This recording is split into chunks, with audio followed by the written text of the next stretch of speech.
What's good, everybody? In this video, I'm going to break down Wheezy's signature lower tempo drum patterns. Overall, I'm pretty much just going to show y'all how he constructs his drum bounce on top of samples and also the type of tempo and the drum sounds he uses. That's enough for the intro, so let's jump right into the beat.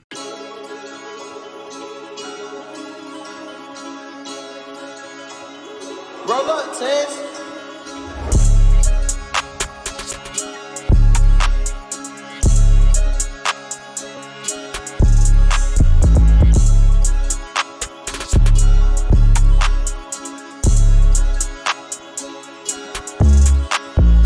Alright, so the first thing I want to talk about is the tempo. The tempo on this beat specifically is 117. Most of these lower tempo and bouncier beats that Wheezy uses are usually between 110 and 120 beats per minute. So the sample that I got was already at 110 BPM, and I just pitched it down and just made some adjustments to it, and then eventually just sped it up to 117. So the first drum sound I want to talk about is the clap. Typically he'll use pretty standard clap sounds like this one.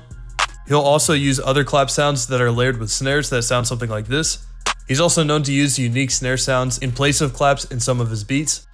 As for the placement of these, it's on the typical third beat of every measure, or in other words, the second or the middle line in each measure. For the next drum sound, I want to talk about the hi-hats. This is one of the most important sounds for adding bounce to the beat. He'll typically use hi-hats that sound like this.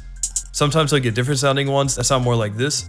For faster tempos, he'll typically use like a two-step type of variation and just throw in a bunch of rolls. With a lower tempo bounce, he uses a little bit of a different placement for the notes. Especially for these lower beats, he'll utilize these second and fourth lines in the line setting and sometimes put all four in succession. He also leaves a lot of gaps in between here to establish the bounce and also leaves some room to put other sorts of drum sounds in there. Also, looking at the bottom, you can tell there's a lot of velocity adjustments too, especially for the hats that hit one line directly after another one. And if there's multiple in succession, they'll usually descend or ascend. So with all that said, the bass pattern for this one sounds something like this. And that same basic pattern pretty much plays for the entire 8-bar loop. As for the rolls, I tried to keep it pretty simple on this one. Typically, he'll use 1/2 step, 1/3 step, and 1/6 beat rolls. For this one, I chose 1/3 step just because that's the bounce I wanted. He'll either leave them in succession like this, or sometimes he'll take the paintbrush tool up here. Once you already have a roll that's like this, you can hold shift and drag the paintbrush, and the notes will just follow wherever you drag your paintbrush. And similar to the line snapping notes that are in succession, these are also faded up or faded down in velocity. And sometimes he'll go into these lower octave notes like C4 and below and just add these like lower rhythm notes, and these are present in songs like 25K Jacket. And the whole time y'all have probably been hearing this weird kind of reverse effect, and that's from Effectrix. Sometimes he'll put Effectrix and loop raiders on his drums, especially the hi-hats. The ones that I've heard most prominently are from the reverse, reverb, and delay. So the next drum sound I want to go into is the snare. So the three snare sounds that he most commonly uses are these ones. Most of the major hits are on the middle lines here, as you can see with pretty much all of these in this pattern. Overall, the concept is relatively similar, where you just put in some rolls, either using the line snap to grid, the 1/3 step, or 1/2 step. You put down some notes in succession and just ascend or descend them in velocity. And these typically accent the first couple drum sounds, and you want to leave plenty of room for the remainders, so don't overcrowd it too much.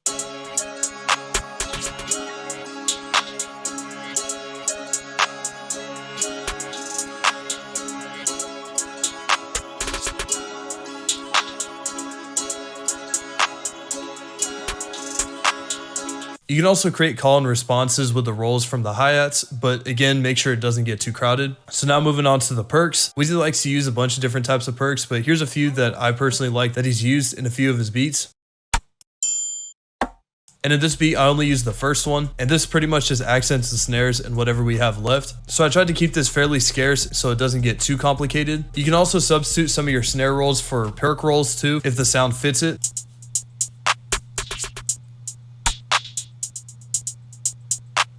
So next I want to talk about the 808, and typically for these shorter beats, Wheezy will use short and distorted type of 808s, and those typically sound like these. I just chose a shortened and distorted Z type of 808, and typically with these, he likes to leave them pretty spaced out. So going back to the same principle with the hi-hats and the snares, we want to leave plenty of room for not only just the drums, but also for the sample and the artist. So typically he likes to let the 808 just hit really hard and ring out, and sometimes he'll put some more complicated rolls at the end. So looking at the 808 pattern, these hit in the same spot like they do in most trap patterns, where it's on the end of the second beat, the fourth beat, the second beat, and the third beat. So I removed some of those and just left this more spacious. And for the most part, having the big emphasis ones hitting on the first, third, fifth, and seventh measures. And of course, filling it out with these types of rolls and other variation notes at the end. One type of roll that I've heard that's kind of unique to Wheezy is this one right here, where it's kind of similar to the hi-hat bounce where it hits on the first, second, and fourth, rather than the typical where it hits on the first, second, and third line, or just the first and third. As for note selection, I think the root note and the fifth note are probably the most used. He also uses the sixth note and the octave of the root as well. So this is what the first 808 pattern sounds like.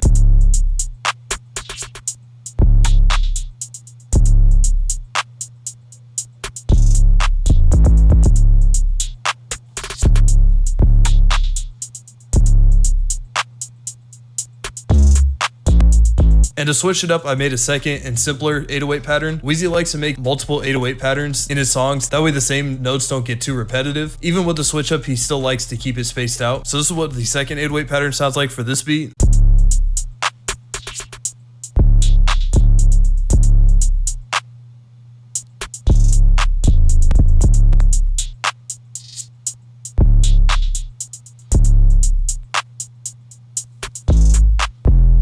And now going into the last drum sound, which is the open hat. The sounds that he likes to use consists of these.